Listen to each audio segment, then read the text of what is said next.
चंद्रयान-3 के एल्गोरिदम ने आखिरी मौके पर दिखाया कमाल। इसरो की ऑटोमेटिक लैंडिंग तकनीक थी इतनी बेमिसाल, जिसे देखकर दुनिया भर में गूंजा हमारे देश भारत का नाम।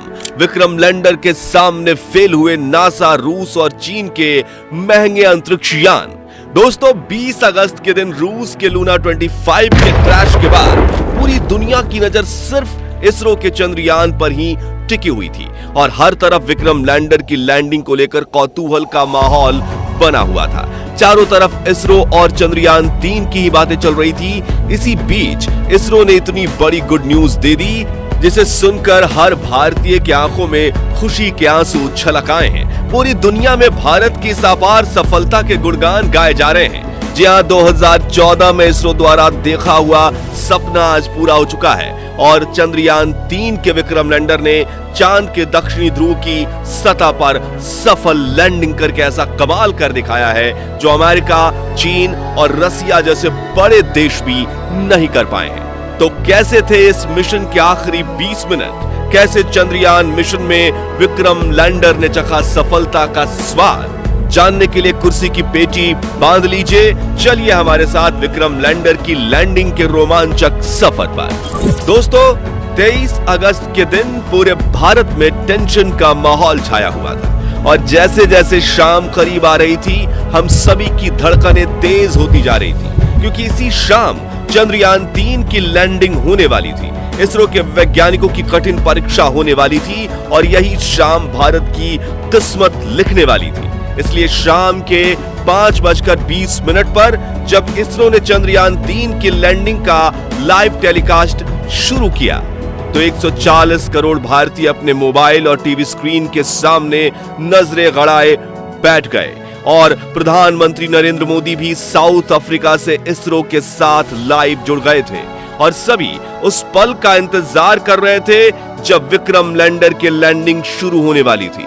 इंतजार के इन घड़ियों में हर एक पल 1 घंटे के जैसा मालूम पड़ रहा था, लेकिन आखिरी में वो पल आ ही गया जब विक्रम लैंडर की लैंडिंग शुरू होने वाली थी, जिसे देखने के लिए सिर्फ भारत ही नहीं बल्कि पूरी दुनिया के लोग उत्सुक थे।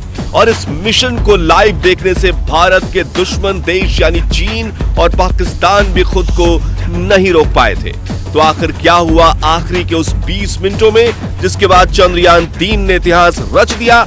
जानने के लिए चलिए चलते हैं विक्रम के साथ मून लैंडिंग के इस रोमांचक सफर पर। तो शाम के करीब 5:44 पर चंद्रयान-3 अपनी कक्षा में लैंडिंग की तैयारी करते हुए 6048 किलोमीटर प्रति घंटे की रफ्तार से दहाड़ते हुए आगे बढ़ रहा था। तभी इसरो के मिशन ऑपरेशन कॉम्प्लेक्स में बैठे चीफ एस सोमनाथ ने आखिरी बटन दबाया और इसके ALS यानी ऑटोमेटिक लैंडिंग सीक्वेंसेस को एक्टिवेट कर दिया। यानी कि अब विक्रम लैंडर अपने आप खुद को कंट्रोल करने वाला था और इसरो के वैज्ञानिक बैठकर बस इस खूबसूरत नजारे को निहारने वाले थे। तो इस कमांड के बाद विक्रम लैंडर ने तुरंत अपना कमाल दिखाना शुरू किया और अपनी ऑर्बिट छोड़ते हुए चांद की तरफ बढ़ने के पहले चरण की ओर निकल पड़ा। Rough breaking phase.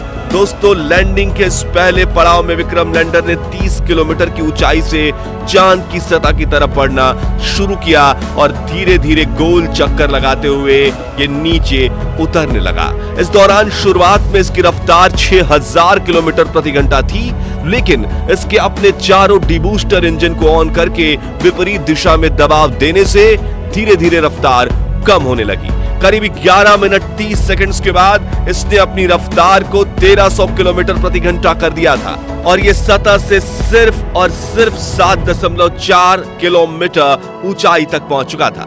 इसके साथ रफ ब्रेकिंग फेज का अंत हुआ। Altitude hold phase. अपने लैंडिंग मिशन के इस पड़ाव में चंद्रयान-3 के विक्रम लैंडर ने 2 महत्वपूर्ण काम किए, जिसमें से पहला था लैंडिंग में सहायक कारा और लासा सेंसर्स को ऑन करना और दूसरा था चांद की सतह से अपनी ऊंचाई को कम करते हुए 6.8 किलोमीटर तक लाना। ये दोनों काम करने में इसे महज 10 सेकंड्स का समय लगा। Fine braking phase. दोस्तों, लैंडिंग का ये तीसरा पड़ाव चंद्रयान-3 की सफलता के लिए बेहद महत्वपूर्ण था। क्योंकि इसी चरण में पिछली बार चंद्रयान 2 का विक्रम लैंडर डगमगाया था और चांद की सतह पर गिरकर तबाह हो चुका था। ऐसे में इसरो के इस मिशन ऑपरेशन कॉम्प्लेक्स में कौतूहल का माहौल बना हुआ था और मन में चल रही दुविधा के साथ अगले 3 मिनट निकालना वैज्ञानिकों के लिए काफी कठिन था। इसलिए लाइव टेलीकास्ट में भी सन्नाटा छाया हुआ था। लेकिन आपको यह जानकर खुशी होगी कि चंद्रयान 3 ने इस पड़ाव को चुटकियों में पार किया। जी हां, इस पड़ाव में चंद्रयान 3 के विक्रम लैंडर ने न सिर्फ अपनी पोजीशन को हॉरिजॉन्टल से वर्टिकल किया, बल्कि ऊंचाई को भी 6.7 किलोमीटर से 800 मीटर तक कर दिया। और इस पड़ाव के अंत में विक्रम लैंडर की वेलोसिटी यानी रफ्तार 0 हो चुकी थी। मानो ऐसे कि वो चांद की सतह के ऊपर बाहुबली की तरह सीना ताने स्थिर खड़ा हो। इस तरह 3 मिनट में फाइन ब्रेकिंग फेज पूरा हुआ और अगले 20 से 22 सेकंड्स इसी स्थिति में खड़े रहने के बाद इसने चांद की तरफ जाने के लिए अपना आखिरी पड़ाव में एंट्री ले ली। वर्टिकल डिसेंट 800 मीटर की ऊंचाई पर शुरू हुआ यह पड़ाव अब चांद की सतह को छूकर विजय पाने पर पूरा होने वाला था, जिसके लिए पूरे भारत में उत्सुकता का माहौल बना हुआ था। हर तरफ चंद्रयान 3 की सफलता के लिए प्रार्थना की जा रही थी। मिशन के इसी चरण में विक्रम लैंडर धीरे धीरे आगे बढ़ते हुए सतह से 150 मीटर की ऊंचाई पर पहुंचा और इसने अपने 4 में से 2 इंजन बंद कर दिए। इस दौरान इसकी रफ्तार फिर से 0 हो चुकी थी और ये फिर से 22 सेकंड्स के लिए चांद के पतले वातावरण में होवर करने लगा यानी तैरने लगा। इसी बीच इसके अंदर लगे 11 कैमराज और 9 सेंसर्स लैंडिंग के लिए सही स्पॉट ढूंढ रहे थे। और आपको यह जानकर हैरानी होगी कि चंद्रयान 3 के ऑटोमेटिक लैंडिंग सीक्वेंसेस एल्गोरिथम और इसके सभी उपकरण ने साथ मिलकर रियल टाइम डेटा स्टडी करके सिर्फ 20 सेकंड्स में निर्णय ले लिया। और अगले 20 सेकंड्स में जैसे ही हमने पल के झपकाई तो विक्रम लैंडर चंद्रमा की सतह पर सीना ताने खड़ा था। इस ऐतिहासिक जीत से जिससे पूरा भारत तालियों की गड़गड़ाहट से गूंज उठा और हर तरफ उमंग और उल्लास का माहौल बनने लगा। लोग एक दूसरे को बधाइयां देने लगे। भारत के दुश्मन भी इसरो की इस अपार सफलता को देखकर जलकर राख हो गए। दोस्तों, चंद्रयान 3 की ये जीत भारत के लिए इतनी ऐतिहासिक इसलिए थी क्योंकि इस मिशन के साथ भारत ने वो कर दिखाया जो पूरी दुनिया का कोई देश नहीं कर पाया। जहां विक्रम लैंडर ने चांद के उस दक्षिणी ध्रुव पर लैंडिंग कर ली जहां जाने की हिम्मत नासा, रूस और चीन भी नहीं कर पाया। यानी इस कामयाबी के साथ भारत दुनिया का वो पहला देश बन चुका है जिसने चांद के दक्षिणी ध्रुव पर फतेह हासिल की है। इतना ही नहीं दोस्तों, आपको यह जानकर गर्व होगा कि जहां नासा के अपोलो 11 मून मिशन का बजट 3000 करोड़ रुपए था, रूस के हाल ही में फेल हुए लूना 25 का बजट 1600 करोड़ रुपए था। वहीं चीन के चांग ई मिशन का बजट भी 2000 करोड़ के पार था।